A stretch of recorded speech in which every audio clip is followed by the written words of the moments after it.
দাখিল, আলেম, ফাজিল, কামে পর্যন্ত যে ক্লাস আছে মাদ্রাসার হুজুর হওয়ার ক্লাস, দাখিল সম্বন্ধে কোরআন একটা আয়াত নেই, আলেম সম্বন্ধে কোনো আয়াত কোরআন নাই, ফাজিল সম্বন্ধে কোনো আয়াত নাই যে ফাজিল একটা ক্লাস আছে, কামেল সম্বন্ধে কোরআন একটা আয়াত নাই।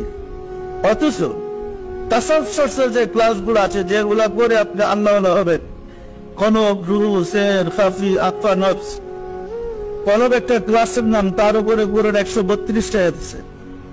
ফি কুলুবিহিম মারাদুন খাতামাল্লাহু আলা কুলুবিহিম ফাওয়াইলুল লিল কাসিদি কুলুবুহুম, 132টা আয়াত আছে। রুহু আরেকটা ক্লাসের নাম, কোরআনে 21টা আয়াত আছে। ইয়াসআলুনাকা আনির রূহ আফাতু ফিনি বিন রূহি, সের আরেকটা ক্লাসের নাম, কোরআনে 30টা আয়াত আছে। কফি আরেকটা ক্লাসের নাম, কোরআনে 31টা আয়াত আছে। আফা একটা ক্লাসের নাম, কোরআনে 4টা আয়াত আছে।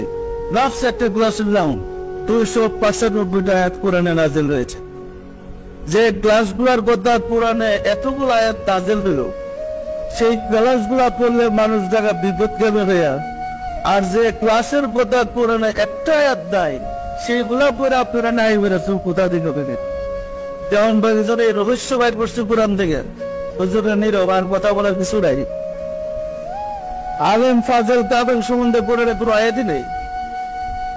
অথচ আল্লাহর সাথে যোগাযোগের যে রাস্তা পরিষ্কার করে আয়াত কি, যেমন ফায়েজের দ্বারা আল্লাহর সাথে যোগাযোগ করা যায়, ফায়েজের উপরে কোরআনে 9টা আয়াত আছে।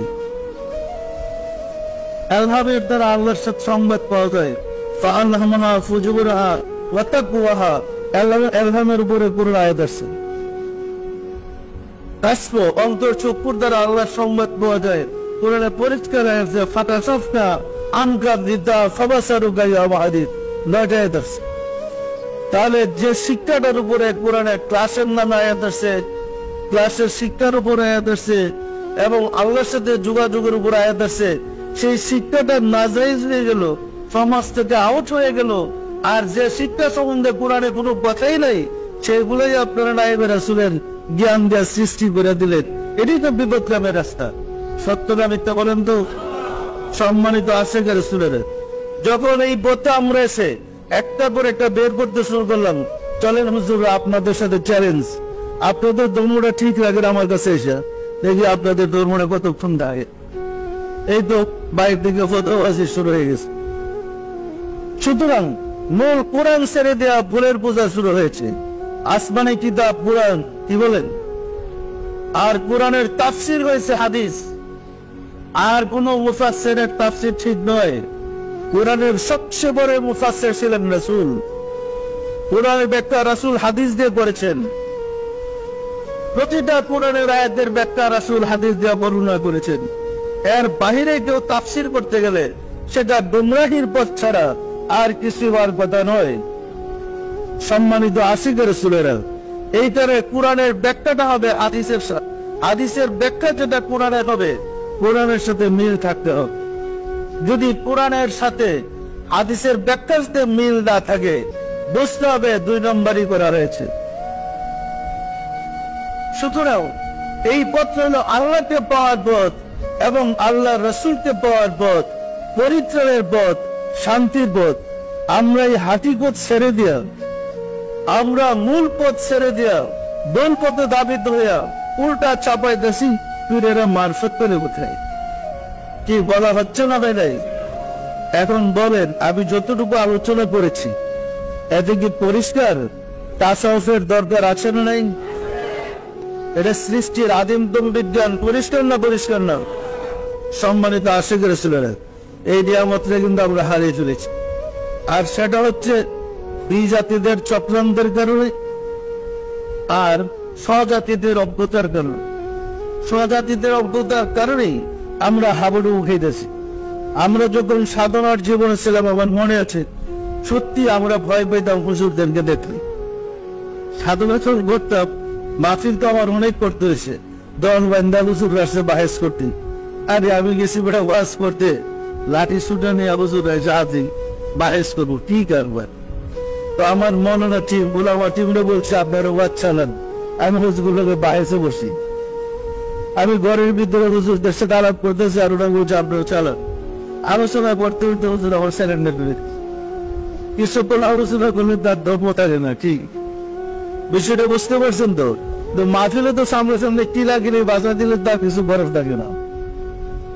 দেখা গেছে আলোচনা করে কোন জবাবই দিতে পারে না। কিন্তু এই বিদ্যাটা তো আসেন কোরআনে, এটা কোরআনের বাইরের কোনো বিদ্যা না। এলমে মারিফাত প্রতিটা আয়াত রাসূলের কলব থেকে উচ্চারিত হয়েছে, প্রতিটা নির্দেশ এলমে বাতিনের থেকে প্রকাশিত হয়েছে। কোন একটা নির্দেশ বাতিন থেকে মানে জাহের থেকে আসছে কেউ প্রমাণ করতে পারবে? দেখেন না, কিছু কাফের রাসূলের সামনে এসে বসে বলেন, বাতিজা আবু জেহেল আবু লাহাবের দল, আমরা তোমরা একই বংশের, চাচা বাতিজার সম্পর্ক, কামাতাবা দুই দল বানাইয়া মারামারি করে কোনো লাভ আছে? চলো সুন্দর একটা মীমাংসায় যাই। চাচা কি মীমাংসা? একসাথে বসছেন, 6 মাস আমার দলবল নিয়ে তোমাদের আল্লাহর ইবাদত করবো, আমরা আগে শুরু করবো। পরের 6 মাস তুমি তোমার দল বানালে আমাদের দেবতার পূজা করবা। কেউ সুন্দর সমাধান, মারামারি নাই, তোমাদের আল্লাহ তাকে ডাকবো। 6 মাস প্রস্তাব দিল।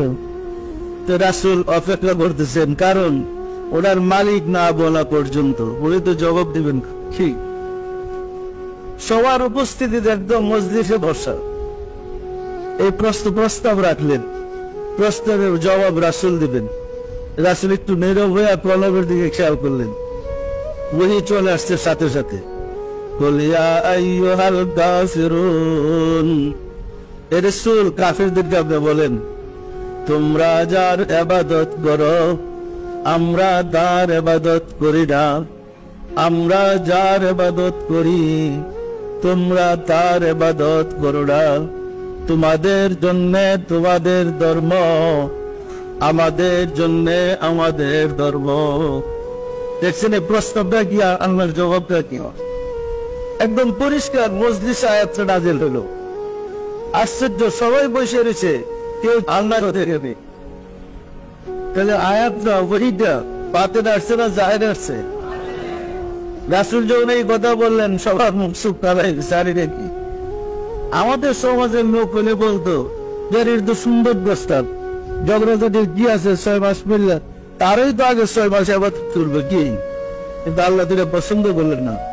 সম্মানিত আছে রাসূলেরা, প্রতিটা প্রশ্নের জবাব এখনো আল্লাহর পক্ষ থেকে পাওয়া সম্ভব। অসম্ভব কি? আল্লাহর পক্ষ থেকে সংবাদ পাওয়া সম্ভব না সম্ভব? আমরা আগে মনে করছি হুজুর যখন ছিলাম, মানে কলবের বিদ্যা শিক্ষার আগে, যে নবী রাসূল ছাড়া আর কারো কাছে ওহী আসে না। যখন হুজুর ছিলাম তখন আমাদের কথা ছিল ওহীর দরজা বন্ধ, নবী রাসূল ছাড়া আর কারো কাছে ওহী আসবে না। অথচ কুরআন আল্লাহ প্রমাণ করেন মৌমাছির কাছে ওহী আসে, মাছির কাছে ওহী আসে। জানেন এই ঘটনা? জানেন পিপিলিকার কাছে ওহী আসে। সুলাইমান যাইতেছে তো পিপিলিকার আল্লাহ ওহী করছে, হে পিপিলিকা তাড়াতাড়ি পালাও, সুলাইমানের ছোট সামান দলে আসতেছে, বাইরে কিন্তু সেপ্টা করে বলেন। তো পিপিলিকার কাছে যদি ওহী আসতে পারে, মৌমাছির কাছে যদি ওহী আসতে পারে, মুসা আলাইহিস সালামের মায়ের কাছে যদি ওহী আসতে পারে, ঈসা আলাইহিস সালামের মায়ের কাছে যদি ওহী আসতে পারে, আপনি যদি আল্লাহর পথের সাধক হন, আসবে না আসবে না? রাস্তায় তো বলে গেছি, মানুষকে পিঁপড়ার চেয়েও খারাপ, মৌমাছির চেয়েও খারাপ, তার কাছে ওই তো আসবি না। আসলে সে আল্লাহর সংবাদটা পাবে কিভাবে? কিন্তু যেখানে ওহী আছে সেখানে তো যেতে হবে। ওই যে বিশ্বের কি খেলা জানে খেলাইতেছে কোন মাঠে? ওই যে ক্রিকেট খেলা এখানে বিতেছে না, কোথায় কোন মাঠে? স্টেডিয়ামে বিশ্বের কি ক্রিকেট খেলা হচ্ছে, তো খেলা দেখতে হলে তো মাঠে যাওয়া লাগবে। ওইখানে না গিয়ে খেলার খবর পাইবেন? সম্মানিত আছে রাসূলেরা, আল্লাহ রাসূলের প্রেমের খেলা যে কলব থেকে দেখা যায়